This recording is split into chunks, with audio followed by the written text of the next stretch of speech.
3000 follower plus follower আছে তাদের জন্য আমার এই মেসেজটা। প্রিয় বন্ধুরা, আপনারা অনেকে জানেন না ইনস্টিমেট সেটআপটা আমাদের রিভিউ তো কেন রাখে, কয়েকটা ভুলের কারণে।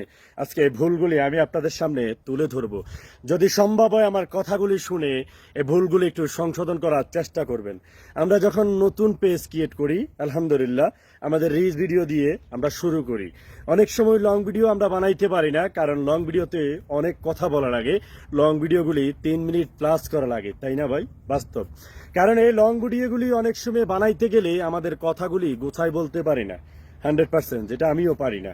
ও প্রিয় বন্ধুরা, এই 3 মিনিট প্লাস যে ভিডিওগুলি আপনারা বানাবেন, কিভাবে বানাবেন এ বিষয় নিয়ে আপনাদেরকে একটু বলে যাব। তার আগে আমি বলি যে 3 মিনিট প্লাস ভিডিওগুলি কখন থেকে আপনারা শুরু করবেন। আমি আপনাদেরকে বলবো, যখন আপনাদের 3000 প্লাস ফলোয়ার হয়ে যায় তখন থেকে চেষ্টা করবেন আপনারা প্রতিদিন একটা করে লং ভিডিও দেওয়ার জন্য, যেটা 3 মিনিট প্লাস। এবং ওই 3 মিনিট প্লাসের ভিতরে সপ্তাহে যেন 2-3টা অথবা একটা হলেও যেন 8 মিনিট প্লাস ভিডিও থাকে। তাহলে আপনাকে ইনস্টিমেট সেটআপটা দেওয়ার জন্য ফেসবুক একদম জরুরিভাবে সিদ্ধান্ত নিবে। আমরা অনেকেই আছি ইনস্টিমেট সেটআপটা আমরা পাওয়ার পরে এটা রিভিউতে থেকে যায়। তার কয়েকটা কারণ হলো, 1 নম্বর কারণ আমাদের ইনস্টিমেট সেটআপটার জন্য লং ভিডিওগুলি জরুরি, এগুলি আমাদের পেজে থাকে না। এবং 8 মিনিট প্লাস আমাদের ভিডিওগুলি নাই। এবং আমাদের পিছনের কিছু লং ভিডিও আছে যেগুলি আমরা খেলনা করতে করতে বানাই। ওই ভিডিওগুলি ফেসবুক কমিউনিটি গাইডের বাইরে হয়ে যায়, যেগুলিতে নন সাউন্ড অথবা হ্যাশট্যাগ, ক্যাপশন, বিভিন্ন ধরনের অগ্রহণিকার এবং মারামারি, কাটাকাটি, এবং কি ধরেন এই এক কথায় বলি দুর্ঘটনা, আগুনে পুড়ে যাওয়া মানুষ, এবং কি বিভিন্ন টেলিভিশন থেকে সরাসরি লাইভের মাধ্যমে অথবা সরাসরি ভিডিওর মাধ্যমে খেলা সম্প্রচার করা, এগুলি থেকে একটু বিরত থাকবেন। যদি এগুলি থাকে তাহলে আপনার 3 মিনিট প্লাস যে ভিডিওগুলি আছে, এই ধরনের ভিডিও যদি আপনার পেজে থাকে তাহলে কিন্তু আপনি ইনস্টিমেট সেটআপটা পাবেন না। এবং কি আপনার 3 মিনিট প্লাস যে ভিডিওগুলি আছে ওইগুলিতে যেন মানুষকে ইংগ্রহ করা, মানুষের সাথে গালাগালি, খারাপ আচরণ, কোনো মানুষকে ইঙ্গিত মেরে কথা বলা, সেখানে ক্যাপশনগুলি থাকা, ভুল ক্যাপশন, এগুলি যদি আপনার পেজে থাকে তাহলে কিন্তু আপনার ইনস্টিমেট সেটআপটা পাবেন না।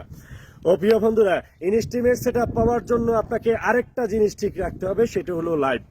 আপনি যদি লাইভ করেন, অবশ্যই সেই লাইভের মাধ্যমে আপনি কাউকে বকাবকি, খারাপ আচরণ অথবা কারোর সাথে উগ্রমেজাজি কথাবার্তা, এবং কি আগুন, এবং কি মারামারি, লাইভ কাটাকাটি এবং খেলা সরাসরি দেখানো, এগুলি দেখানো যাবে না। লাইভটা যদি আপনার যদি ঠিক না থাকে তাহলে সেক্ষেত্রে আপনার এফেক্ট পড়বে ইনস্টিমেটের ক্ষেত্রে। আপনার লাইভে যদি প্লাট কন্টেন্ট আসে অথবা ওয়ার্কস লেখা আসে, সেই জিনিসটা যদি আপনি ফলো না করেন এবং সেই লাইভটা যদি আপনি ডিলিট না করেন তাহলে কিন্তু এটার জন্য কিন্তু আপনি ইনস্টিমেট সেটআপটা পাবেন না। ও প্রিয় ভাই, আপনারা যারা ইনস্টিমেট সেটআপের জন্য আবেদন করেছেন, এখনো পর্যন্ত রিভিউ আছে, আপনারা পিছনে দেখবেন আপনাদের ভিডিওগুলির হ্যাশট্যাগ, ক্যাপশন এগুলি ঠিক আছে কিনা, এবং কথার সাথে আপনাদের ক্যাপশন টাইটেলের সাথে মিল আছে কিনা, এগুলি একটু দেখবেন। যদি এগুলি যদি ঠিক না থাকে তাহলে ওই সমস্ত ভিডিওগুলি ডিলিট করে নতুন করে ভিডিও আপলোড করবেন।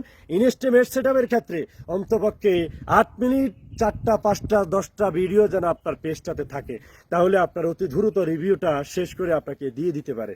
যদি প্রথম চার্জে যদি না পান, ইনশাল্লাহ টেনশন করবেন না, পরবর্তীতে আপনাকে ইনস্টিমেট সেটআপটা দিয়ে দিবে আমার বিশ্বাস। তবে আপনাকে এটার জন্য ধৈর্য রাখতে হবে, অধৈর্য হলে চলবে না। কন্টিনিউ দৈনিক একটা করে লং ভিডিও দিয়ে যাবেন, তার ভিতরে যেন 8 মিনিট প্লাস আপনার 7-8টা ভিডিও থাকে। আশা করি ক্যাপশন, হ্যাশট্যাগ এগুলি ঠিক রেখে হ্যাশট্যাগ সহ সুন্দর করে লং ভিডিওগুলি পরিচালনা করে পেজে আপলোড করবেন। ও প্রিয় বন্ধুরা, আমার বিশ্বাস ইনস্টিমেট সেটআপের জন্য আমি আপনাদেরকে একটা ধারণা দিয়েছি। এই ধারণাটা যদি আপনি রাখতে পারেন, 100% আপনার ইনস্টিমেট সেটআপটা রিভিউ থেকে আপনাকে ফেসবুক দিতে বাধ্য। যদি আমার ভিডিওটা যদি ভালো লাগে তাহলে আপনাদের টাইমলাইনে শেয়ার করে অন্যকে দেখার সুযোগ করে দিবেন। সবাই ভালো থাকবেন, সুস্থ থাকবেন। আসসালামু আলাইকুম।